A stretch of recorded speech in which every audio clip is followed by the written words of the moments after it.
Haleluya, salam saudaraku.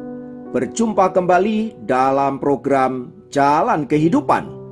Masih dalam segmen Sapa Jemaat di Rumah, kita akan bersaat teduh bersama-sama agar sepanjang hari yang akan kita lalui hari ini sungguh menjadi hari yang menyenangkan dan diberkati oleh Tuhan. Mari kita berdoa. Bapa, kami rindu lawatan-Mu melawat kami.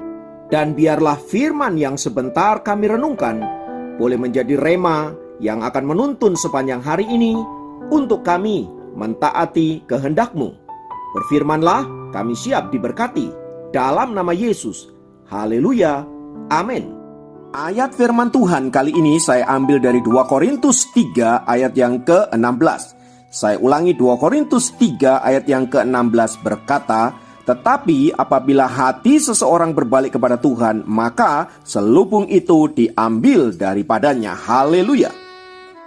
Saudara-saudara, mungkin Anda pernah mendengar atau melihat orang percaya yang sudah menjadi Kristen bertahun-tahun, membaca Alkitab, melayani Tuhan, bahkan ada beberapa di antara mereka yang sekolah Alkitab, bergelar sarjana teologi atau doktor teologi sekalipun, murtad meninggalkan Tuhan gara-gara pekerjaan, gara-gara kesulitan hidup, gara-gara pasangan hidup dan lain sebagainya. Ada begitu banyak penyebab-penyebab yang menyebabkan mereka meninggalkan Tuhan. Mungkin saudara heran dan bertanya, mengapa orang-orang seperti itu bisa meninggalkan Tuhan? Bahkan yang mengejutkan, ada seorang yang bergelar pendeta bisa meninggalkan Tuhan. Saudaraku yang dikasihi Kristus, ayat firman Tuhan yang baru saja kita baca di dalam 2 Korintus 3, secara khusus ayat 14 sampai 16, poin yang kita bahas ada di ayat yang ke-16 di atas, memberikan gambaran dan jawaban atas pertanyaan-pertanyaan kita tersebut. Di sana dijelaskan bahwa seorang yang belajar Alkitab atau belajar teologi tidak menjamin bahwa dirinya memiliki iman yang kuat di dalam Tuhan. Bahkan mereka yang punya pengalaman diberkati Tuhan, melihat mukjizat dan mengalami mukjizat Tuhan sekalipun, bisa jadi hanyalah orang-orang oportunis yang hanya mau menikmati berkat-berkat Tuhan tanpa memiliki iman yang kuat di dalam Tuhan. Semua itu terjadi karena pada dasarnya mereka adalah orang-orang yang tidak mengerti akan firman Allah. Itulah sebabnya firman Tuhan tadi berkata, apabila seseorang hatinya berbalik kepada Tuhan, maka selubung itu diambil daripadanya. Selubung apa, saudara-saudara? Selubung rohani yang menutupi mata dan hati mereka daripada kebenaran, sehingga menyebabkan mereka tidak bisa melihat kebenaran. Mereka tidak bisa melihat kemuliaan Tuhan. Mereka tidak bisa melihat kasih dan kemurahan Tuhan di dalam hidup mereka. Itulah sebabnya saudaraku, bisa jadi mereka membaca Alkitab dan belajar teologi, namun bila Allah tidak mencelikkan mata rohani mereka, maka apa yang mereka pelajari tersebut hanya akan numpuk di otak dan tidak akan pernah tinggal tetap di hati mereka. Seperti yang dikatakan oleh firman Tuhan di dalam Kisah Rasul 28 ayat 26 sampai 27 yang berkata, "Pergilah kepada bangsa ini dan katakanlah, kamu akan mendengar dan mendengar, namun tidak mengerti. Kamu akan melihat dan melihat, namun tidak menanggap. Sebab hati bangsa ini telah menebal, dan telinganya berat mendengar, dan matanya melekat tertutup, supaya jangan mereka melihat dengan matanya, dan mendengar dengan telinganya, dan mengerti dengan hatinya, lalu berbalik sehingga aku menyembuhkan mereka." Jadi saudaraku, perhatikan bagian firman Tuhan. Artinya begini, kalau orang mata rohaninya tidak disingkapkan oleh Tuhan, maka dia tidak akan pernah bisa melihat kemuliaan Tuhan. Dia tidak akan pernah bisa melihat kasih dan kemurahan Tuhan. Sekalipun mereka menerima mukjizat, sekalipun mereka menerima pengajaran firman Allah. Oleh sebab itu, saudaraku dikasih Tuhan, perlu sekali kita berbalik kepada Allah. Supaya apa? Supaya mata hati kita disingkapkan dan dapat melihat kemuliaan Allah, melihat kasih Tuhan di dalam hidup kita, saudaraku. Sehingga saat kita belajar firman Allah, saudara-saudara, kita sungguh-sungguh menerima firman itu dalam hati kita dan mengimaninya serta membangun iman kita. Itulah sebabnya saudara-saudara, mengapa kita perlu berbalik kepada Allah, supaya kita mengerti kehendaknya, kita mengerti rencananya, dan tetap bisa hidup di dalam kehendak dan rencana Allah.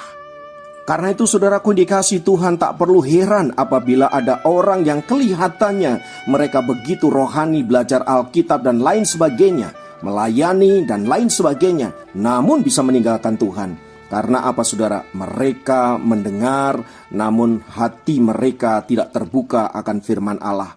Mereka melihat, namun sama sekali tidak menyentuh hidup mereka, saudara-saudara. Sehingga apa yang mereka pelajari, apa yang mereka lihat, saudara, itu hanya akan menjadi sebuah pengetahuan belaka tanpa membangun iman mereka. Demikian juga dengan mereka yang mengaku memiliki pengalaman iman dengan Tuhan, saudaraku. Ya, mungkin mereka punya pengalaman mukjizat dan sebagainya, tapi kemudian murtad. Sama seperti 10 orang kusta yang disembuhkan oleh Tuhan Yesus, namun hanya ada satu yang kembali kepada Tuhan dan bersyukur atas kasih dan kemurahan Tuhan. Yang 9 kabur, saudara-saudara. Ada banyak orang kayak begitu. Mereka cuma ingin melihat mukjizat, mereka cuma ingin melihat kesembuhan, mereka cuma ingin diberkati oleh Allah, tetapi hati mereka tidak tertuju kepada Allah. Banyak yang kayak begini, dan bahkan ada di sekitar kita, saudara-saudara. Artinya apa? Pengalaman dijamah oleh Tuhan, disembuhkan, diberkati, dipulihkan, tidak secara otomatis membangun iman seseorang di dalam Tuhan. Lalu bagaimana agar apa yang kita baca di dalam Alkitab atau pengalaman-pengalaman kita berjalan dengan Tuhan itu membangun iman kita dan kemudian menumbuhkan kita menjadi pribadi-pribadi yang kuat di dalam Tuhan? Saudaraku, sesuai dengan firman Tuhan yang kita baca dalam bagian-bagian di atas tadi, memberikan petunjuk bahwa kita harus berbalik dari jalan-jalan kita yang gelap kepada terang Kristus. Ya, dan ini harus terus-menerus kita lakukan. Ini harus kita lakukan terus-menerus, dan ini bukanlah sebuah keputusan sesaat, tetapi ini adalah sebuah perjalanan yang terus-menerus kita lakukan setiap hari, setiap waktu, saudara-saudara. Kita hidup di dalam terang firman Allah. Hal ini hanya bisa kita lakukan bila kita memberi diri kita untuk hidup dipimpin oleh Roh Kudus. Artinya apa? Artinya takluk kepada kehendak Allah saja. Sebab saat Roh Kudus memimpin hidup kita dan kita mentaatinya, maka Ia akan membawa kita kepada seluruh kebenaran Allah. Perhatikan, membawa kita kepada seluruh kebenaran Allah, saudara-saudara. Jadi itu poin yang paling penting. Jadi Roh Kudus itu menuntun kita untuk mengalami kebenaran Allah dan hidup di dalam kebenaran Allah. Oleh sebab itu, saudaraku yang dikasihi Kristus, mari berilah dirimu dipimpin oleh Roh Kudus. Melalui kebenaran firman Tuhan, saudara akan menemukan kebenaran-kebenaran Allah, dan saudara akan menikmati pengalaman-pengalaman berjalan dengan Tuhan yang begitu luar biasa. Oleh sebab itu, mari saudara-saudara, saya mengajak untuk kita merefleksi iman kita kembali. Mungkin kita selama ini aktif begitu banyak dengan kegiatan rohani, membaca Alkitab, doa dan lain sebagainya. Menjadi pertanyaannya adalah, apakah kita adalah orang-orang yang memiliki koneksi dengan Tuhan yang begitu kuat melalui kebenaran firman Tuhan yang saudara baca, sehingga membuat saudara menjadi pribadi yang kuat dan tangguh di dalam Tuhan, tidak mudah diruntuhkan hanya karena perjodohan, hanya karena pekerjaan, hanya karena sakit, penyakit, dan lain sebagainya. Sebab firman Tuhan berkata, tidak ada yang bisa memisahkan kita dari kasih Kristus. Apakah itu penderitaan, apakah itu penganiayaan, apakah itu kemiskinan, bahkan kematian sekalipun. Saudaraku, tidak ada yang bisa memisahkan kita dari Allah. Tetapi kalau orang itu kemudian murtad, saudara, saya mau ingatkan bahwa orang itu tidak termasuk menjadi bagian di dalam orang yang sudah ditetapkan dan dipilih oleh Allah. Itu sudah pasti. Dan karena itu, saudaraku, sebagai orang-orang yang sudah dipilih oleh Allah, mari kuatkan iman dan teguhkan hati agar kita tetap setia sampai seluruh rencana Allah digenapi di dalam hidup kita. Haleluya. Mari kita berdoa. Bapa, dalam nama Yesus, dalam hidup ini ada begitu banyak pergumulan, dalam hidup ini ada banyak sekali penderitaan dan lain sebagainya. Kami pun orang-orang percaya tidak luput dari semua itu. Namun itu semua tidak bisa membuat kami meninggalkan Tuhan. tidak bisa membuat kami jauh dari hadapan-Mu, sebab kami perlu Engkau Tuhan, kami perlu kuasa-Mu. Sekarang kami menyerahkan hidup kami, kiranya Engkau kuatkan iman kami, dalam keadaan apapun kami boleh tetap setia, sampai seluruh rencana Allah digenapi di dalam nama Tuhan Yesus. Haleluya, Kali amin. ini dapat memberkati Anda dimanapun berada. Sampai jumpa dalam program Sahabat Jemaat yang lain. Tuhan Yesus. Tak dapat jalan sendiri,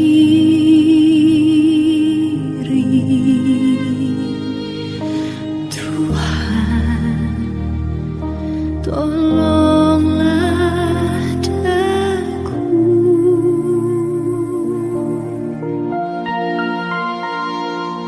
Biarlah